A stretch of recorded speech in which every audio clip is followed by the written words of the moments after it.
बिस्मिल्लाहिर्रहमानिर्रहीम। अस्सलाम वालेकुम व्यूअर्स, कैसे हैं आप सब। Welcome to my channel. आज हम आपको मज़ेदार सा दोपहर का खाना बनाना सिखाएंगे, जिसके लिए देखें हमने ये प्याज लिए हैं और हमने इनको अच्छी तरह से धो लिया है। हमने इन्हें पहले नमक लगाया है, उसके बाद हमने इन्हें धो लिया है और हमने ये देखें इनको इतने छोटे छोटे पीसेस में और बारीक बारीक पीसेस में कट कर लिया है। ये देखें व्यूअर्स, ये बहुत ही मज़े की रेसिपी बनने वाली है। बहुत ही मज़े की रेसिपी है, यकीन जानिए अगर आप इसे बनाएंगे तो आपको ये बहुत पसंद आएगी। ये हमने मक्खन लिया है, उसके बाद ये हमने नमक लिया है और ये हमने हरी मिर्ची ली हैं, जिनको हमने छोटा छोटा कट कर लिया है। व्यूअर्स, ये जो मक्खन है ये भी हमने घर में बनाया है और इंशाल्लाह आपको मैं इसकी रेसिपी भी शेयर करूँगी।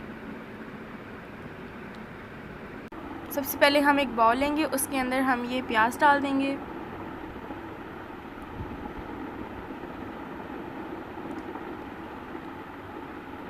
उसके बाद हम इसमें मक्खन ऐड कर देंगे। व्यूअर्स, इसी के साथ आप लस्सी बना लिया करें, वो भी बहुत मज़े की लगती हैं। इंशाल्लाह उसकी भी वीडियो मैं आपको जल्द शेयर करूँगी। व्यूअर्स, ये जो रेसिपी है ये आप आराम से घर में बैठ के पंखे के आगे बैठ के बना सकते हैं। इसमें आपको कोई गर्मी बर्दाश्त नहीं करनी पड़ेगी। उसके बाद हम अब इसमें डाल देंगे मिर्चें, इनको भी हमने काट लिया था छोटा छोटा। बहुत ही मज़े की रेसिपी बनने वाली है। अब हम इसमें नमक ऐड कर देंगे।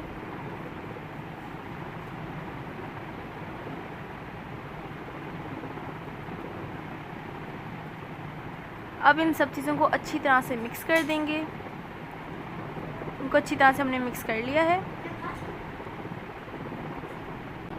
हमारा जो मक्खन है वो भी इसमें अच्छी तरह से मिक्स हो चुका है। ये देखिए हमने अपनी मज़ेदार सी रोटियां बना ली हैं। अब इसके ऊपर हम मक्खन लगा देंगे।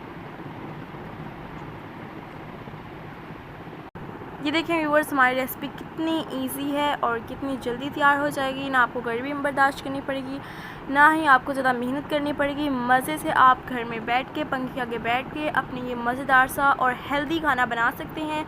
व्यूअर्स, उम्मीद है आपको हमारी ये वीडियो बहुत अच्छी लगी होगी। अगर आपको हमारी वीडियो अच्छी लगी तो हमारे चैनल को सब्सक्राइब करें, हमारी वीडियो को लाइक करें, शेयर करें और कमेंट सेक्शन में बताएँ कि आपको हमारी वीडियो कैसी लगी। और व्यूअर्स, सब्सक्राइब के साथ हमारे जो बेल आइकन है उसे भी क्लिक कर दिया करें, इससे होगा हमारी नोटिफिकेशन आप तक सबसे पहले पहुंचेंगी।